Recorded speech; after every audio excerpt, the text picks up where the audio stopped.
Bonjour à toi, j'espère que tu vas bien. Je suis ravie de te retrouver dans cette nouvelle vidéo Crash Test Make-up. Dans cette vidéo, on va tester un maquillage complet de la marque Yves Rocher. Alors Yves Rocher, c'est une très vieille marque de maquillage. Elle a vu le jour en 1959. Et c'est une marque qui prône des valeurs plutôt naturelles. Beaucoup de leur pigmentation et de leur composition sont faits à base de plantes. J'ai acheté tous les produits que j'ai trouvés et qui vont m'être utiles pour faire un maquillage complet. Mais dans le lot, il y a deux petits produits que j'avais déjà, que j'ai pas dû acheter. Si tu as suivi mes autres vidéos, tu as vu que mon bronzer vient de chez Yves Rocher, donc celui-là, ce sera le même. Et j'ai retrouvé un anti-cerne que j'ai acheté il y a des années, dont je ne me sers plus du tout. Donc ça va être comme une redécouverte, il reste un fond. J'ai pas voulu racheter d'anti-cerne vu que j'ai déjà le mien de chez Clinique, ça ne servait à rien. Du coup, je vais te montrer tout ça, c'est parti. Ma skincare est déjà appliquée sur l'ensemble de mon visage et de mon cou depuis une bonne heure maintenant. Donc je vais pouvoir directement appliquer la base qui malheureusement pour moi est une base illuminatrice. C'est la seule que j'ai trouvée. J'espère pouvoir rattraper la matité derrière ça. Ok, elle a une texture très fluide. Je sens que ça va briller un peu trop pour moi. Oh là là là là là là là là. Oh le glow, oh mon dieu. Alors, si vous aimez avoir du glow avec votre teint, que votre visage soit vraiment glowy, que vous captez la lumière et la brillance, why not? Why not? Par contre, quand tu es comme moi et que tu n'aimes pas forcément briller ou que du moins tu veux contrôler par l'highlighter les endroits, ça fait ressortir les ridules en plus. Elle a tout pour plaire cette petite base. Je suis contente parce que j'ai aussi trouvé une base à paupières fixatrice, donc je vais pouvoir venir en mettre dans les zones un peu plus sensibles, là où ça bouge le plus. Donc je vais faire les paupières, peut-être le milieu du menton et peut-être rattraper un peu le front parce qu'on voit énormément les ridules avec la brillance. Donc je vais venir en appliquer par-ci par-là, voir si elle est bien. Mais je suis contente parce que moi habituellement j'applique une base de teint et une base à paupières. Et là du coup, nickel. Et au moins celle-ci elle n'est pas illuminatrice. Alors elle a une texture assez crémeuse et douce. Ça me rappelle un petit peu la Benefit que j'utilise habituellement, en moins sèche, en moins granuleuse. Après, est-ce que l'effet sera le même? Enfin, peut-être pas trop en demander, le prix n'a rien à voir. Maintenant que les deux bases ont couvert la totalité de mon visage, je vais venir appliquer le fond de teint. Celui que j'ai trouvé, c'est le Zéro Défaut Confort. Apparemment, il est haute couvrance et il a une texture crème. Alors, ça se présente dans un pot, du coup, je vais venir l'attraper au doigt et le mettre directement sur mon visage.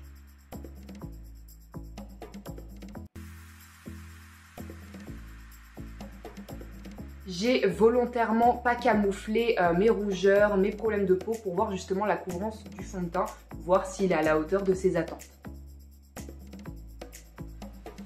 Ok, pas si mal. La couvrance est vraiment pas mal. Franchement, je m'attendais pas à ça. Quand ils disent haute couvrance, ils déconnent pas. La texture est vraiment hyper agréable en fait parce que une fois que l'éponge est passée, on a la sensation de ne rien avoir. J'ai l'impression que ma peau respire super bien. J'ai pas l'impression d'avoir les pores bouchés, j'ai pas l'impression d'avoir une grosse quantité de produit malgré la couvrance qu'il offre et du coup je trouve ça vraiment cool. Franchement le fond de teint, je suis ravie du résultat qu'il rend, je suis pleine face lumière naturelle là et j'aime beaucoup. Alors le seul truc qui me dérange c'est que je brille à cause de la base illuminatrice, mais je vais venir rattraper tout ça avec la poudre. Mais juste avant la poudre, je vais venir passer du coup l'anti-cerne. Alors c'est ce que je te disais tout à l'heure, il a déjà bien servi, c'est pas nouveau celui-là. Je crois qu'il n'est même plus en vente, ils ont fait un nouveau packaging avec une nouvelle composition. Normalement tu dois pouvoir choper le nouveau, mais moi celui-ci date d'il y a quelques années déjà. C'est un vieux souvenir qui vient de me revenir, mais ouais, l'application est très sèche. Je sais pas comment expliquer ça clairement. Et je reprends mon éponge. Voilà, c'est vraiment histoire de venir cacher toutes les petites veines. Voilà, maintenant que tous mes produits crème sont appliqués, je vais venir pouvoir appliquer les poudres, à commencer par la poudre compacte matifiante que j'ai trouvée. Donc la poudre que j'ai choisie doit être, je suppose, dans la même gamme que le fond de teint que j'ai utilisé, puisqu'il s'agit d'une zéro défaut également, poudre matifiante, peau parfaite. On va voir ça. Je vais commencer par appliquer la poudre sur les zones qui bougent le plus, donc mon front et mes paupières. Et pour ça, je vais utiliser la petite mousse qui était fournie dans la poudre du coup. C'est une sorte de petite houppette en plus compact en fait, hein. C'est vraiment très mousseux, très dense.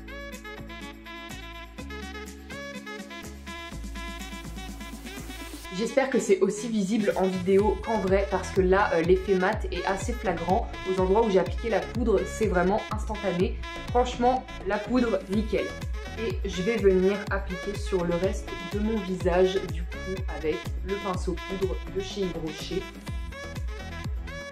Toujours en tapotant, hein, le fond de teint n'est pas encore fixé donc on ne vient pas balayer. Je vais passer au bronzer. Alors le bronzer pas de découverte pour moi, c'est celui que j'utilise d'habitude. Je ne sais pas si c'est l'usure, mais je le trouve de moins en moins bien. À force de l'utiliser, à force de le travailler, je ne sais pas, je trouve qu'il n'est pas aussi efficace qu'au début. Je compte le changer. D'ailleurs, je vais bientôt faire une petite vidéo où je vais tester plein de petits nouveaux produits et peut-être qu'on en trouvera un dans le lot. En tout cas, pour le moment, il fait le taf, donc je le garde. Je vais peut-être même le finir, hein. Même si une poudre c'est assez long à terminer, je risque d'en avoir marre avant de le terminer.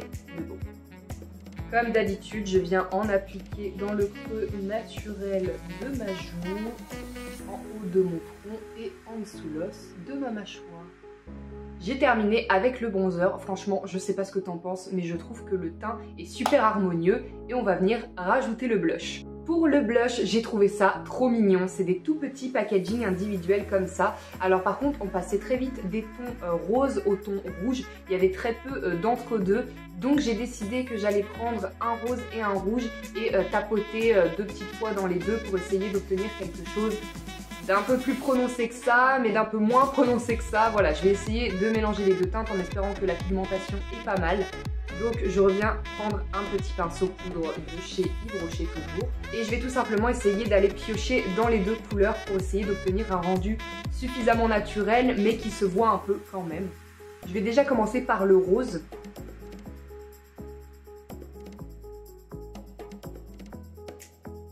Ok, donc c'est un peu pigmenté, ça va, c'est pas dégueu. Ça reste quand même très discret, hein, la pigmentation, on n'est pas sur quelque chose de très voyant. Après, voilà, comme je l'ai dit, hein, c'est une marque qui est plutôt dans l'optique d'un naturel. Je pense que tout est un peu floral, léger et l'objectif c'est d'avoir un beau maquillage bien mis en valeur mais toujours dans la discrétion. Donc ça reflète un peu l'image de marque aussi de ne pas avoir des fards trop pigmentés.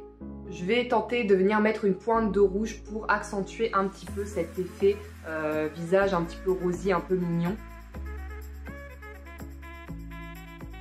Ok, le rouge est plus pigmenté. Ok, même beaucoup plus. Là, je suis venue restomper un petit peu le blush parce que du coup ça faisait vraiment un point rouge assez prononcé par rapport au rose. Mais du coup là j'ai réussi à mélanger un petit peu les deux. Je suis satisfaite du résultat. On va continuer comme ça. Je n'ai évidemment pas trouvé d'highlighter. Ça rejoint un petit peu ce que je disais sur le naturel et la discrétion de la marque. Hein. L'highlighter c'est tout de suite pour taper dans la brillance et se montrer en glow. Donc je pense pas que ce soit très en adéquation avec les valeurs d'Yves Rocher. En tout cas j'en ai pas trouvé, peut-être qu'il en existe.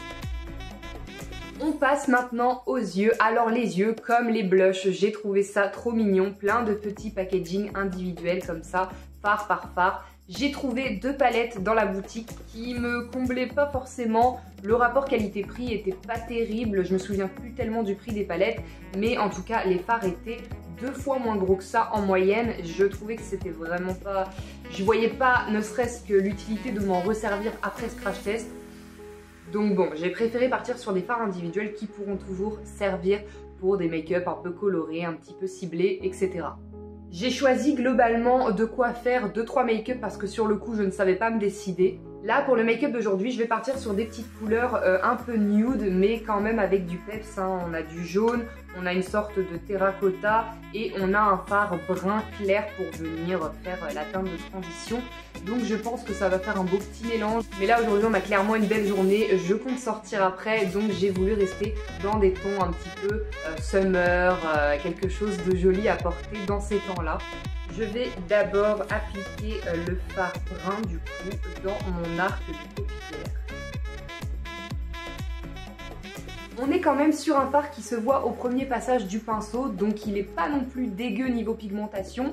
Il n'est pas incroyable, hein. Il faut quand même passer et mettre une certaine quantité sur le pinceau.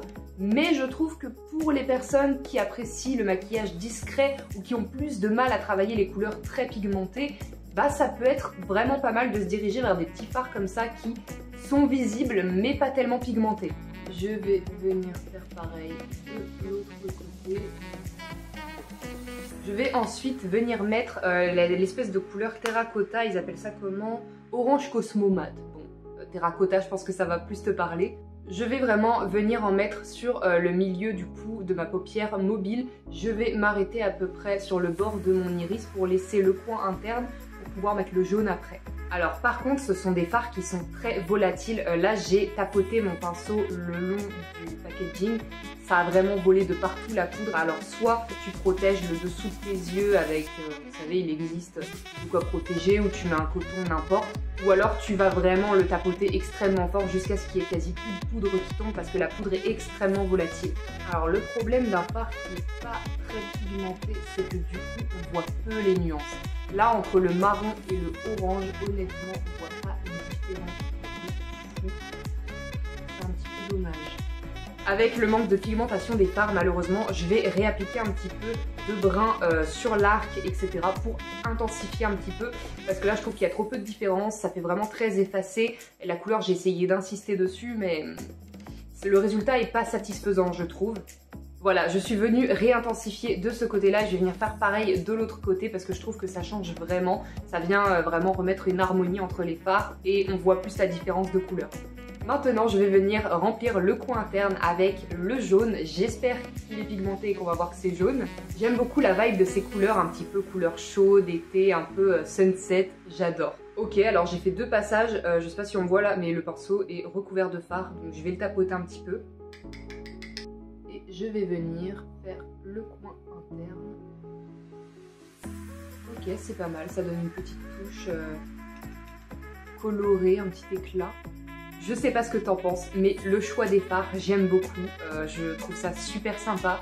Ça fait vraiment make-up d'été, make-up frais. Par contre, je suis en grande hésitation pour le ras de cils, du coup, je sais pas si je reprends le terracotta ou le jaune, parce que là, c'est l'hésitation.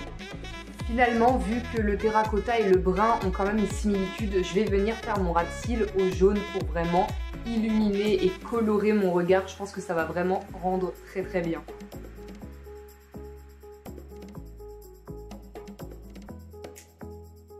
Ça va, je regrette pas mon choix, j'aime beaucoup avec le jaune en dessous. Ça vient redonner une pointe de couleur plus claire que tout le haut de mon œil, j'adore. Bon, pour les yeux, les fards, ça manque clairement de pigmentation. Il faut vraiment venir les travailler un peu plus. Mais l'avantage quand on préfère la discrétion, du coup, c'est que des fards comme ça, c'est l'idéal. Je n'ai malheureusement pas trouvé d'eyeliner dans le shop où je suis allée, puisqu'ils étaient tous waterproof et que j'y suis allergique. Donc, comme je suis allergique au maquillage waterproof, j'ai donc pas préféré prendre le risque, même si c'est pour le porter 5 minutes en vidéo, c'est mort. Habituellement, pour venir combler les petits trous dans mes sourcils, j'utilise le Call Me Marron de chez Martin Cosmetics. Sauf que là, quand je suis allée dans le shop Yves Rocher, il n'avait que des cols noirs, bleus, des couleurs qui n'allaient pas du tout pour mes sourcils. Et je n'ai pas trouvé de crayon à sourcils vraiment défini pour cette utilisation. Donc ça va être la petite triche de ce crash test. Je vais quand même venir combler mes sourcils avec mon Call Me Marron de chez Martin Cosmetics. Et je vais venir brosser tout ça avec mon pinceau à sourcils.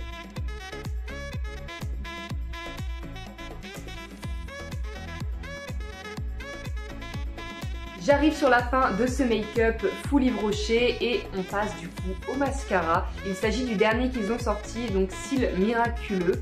D'ailleurs, si tu me suis sur les réseaux, tu as certainement vu mes vidéos où je teste ce mascara sur TikTok, Instagram. Je te mets les liens dans la description. Du coup, je peux déjà te dire que je l'aime beaucoup. La brosse est en silicone. Du coup, ça permet vraiment de contrôler la quantité de produit qu'on met sur nos cils.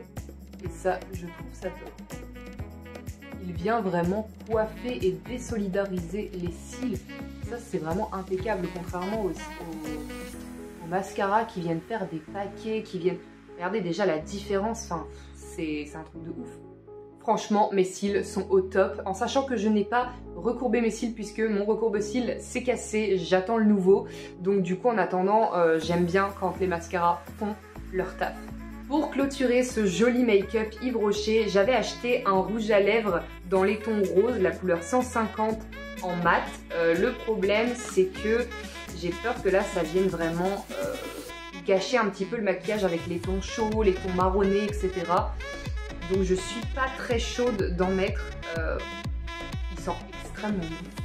Je vais l'appliquer pour la vidéo. Du coup là j'ai eu une grosse hésitation parce qu'en fait vu que j'ai pris de quoi faire 3 make-up au niveau des fards, j'ai pris 9 ou 10 fards, un truc comme ça, de quoi faire 3 make-up, et bah dedans il y avait un make-up un peu dans les tons violacés, rose, et j'ai prévu ça en fonction sans me dire que j'allais peut-être choisir autre chose au niveau du make-up. Pas très intelligente, mais du coup je vais quand même l'appliquer pour te le montrer et je l'enlèverai, enfin j'essaierai d'enlever ça proprement si jamais je ne le garde pas. Bah, c'est sûr que je vais pas le garder, hein, il fait vraiment trop rose là. Pour ne pas complètement ruiner mon maquillage avec une désharmonie totale des couleurs, j'en ai appliqué en touche très légère, histoire juste d'intensifier un petit peu la couleur de mes lèvres. Mais ouais, on est vraiment sur quelque chose de très rose. Par contre, il est très mat, donc ça c'est totalement respecté. Franchement, je sais pas ce que tu en penses, mais dis-moi dans les commentaires si tu valides ce make-up. Moi, je le valide totalement. Alors, je trouve du coup, pour clôturer cette vidéo en donnant mon avis, Yves Rocher, c'est une très bonne marque. Je pense même que ça peut être une marque idéale pour les débutants, surtout au niveau des fards, des blushs, parce que vu que c'est peu pigmenté, il y a peu à les travailler finalement. Si vous mettez une petite dose, vous n'allez pas devoir estomper et la façon d'estomper, etc. Ça ne va pas rajouter de la difficulté à votre maquillage. Par contre, pour quelqu'un qui a plus l'habitude de pigmentation, de produits à forte densité, va avoir l'impression de ne rien avoir sur le visage. La sensation des fards, vraiment, on a l'impression de ne rien mettre au début. Quand on met des couches et qu'on commence à travailler, là, on voit vraiment le résultat et la couleur qui commence à s'intensifier. Mais voilà, c'est mitigé. Ça manque un peu globalement de pigmentation. Au niveau du teint, je n'ai rien à dire, que ce soit le fond de teint, la poudre, le bronzer, je le connais bien, le blush, je l'ai trouvé chouette, un petit manque de pigmentation, mais voilà, ça reste toujours faisable, on arrive toujours à faire en sorte que ça se voit. Là, j'ai mélangé 2 couleurs et ça a suffi à faire un très joli teint. Évidemment, la dernière de chez Dernière Étape, et là je n'ai pas trouvé chez Yves Rocher. Il y en a sur le shop, sur internet, mais le temps de recevoir et tout ça, j'avais déjà tous les autres produits, donc j'ai préféré faire ce crash test plutôt rapidement. C'est évidemment le fixateur, hein, comme à chaque fin de maquillage, on vient fixer son maquillage. Ils en ont une chez Yves Rocher, une brume fixatrice, elle s'appelle, et elle coûte 22 €, donc c'est globalement les prix. À voir si elle est efficace, ça je ne peux pas le dire, je ne l'ai jamais testé, mais du coup ils en vendent aussi. Et voilà, on a maintenant terminé ce full face Yves Rocher. J'espère que la vidéo t'a plu. Si c'est le cas, laisse-moi un pouce vers le haut. Dans les commentaires, n'hésite pas à me dire quelle marque de maquillage tu souhaiterais me voir essayer. Abonne-toi à la chaîne si les conseils make-up et skincare t'intéressent. En attendant la prochaine vidéo, je te fais plein de bisous et n'oublie pas que tu es la personne la plus belle de ta vie.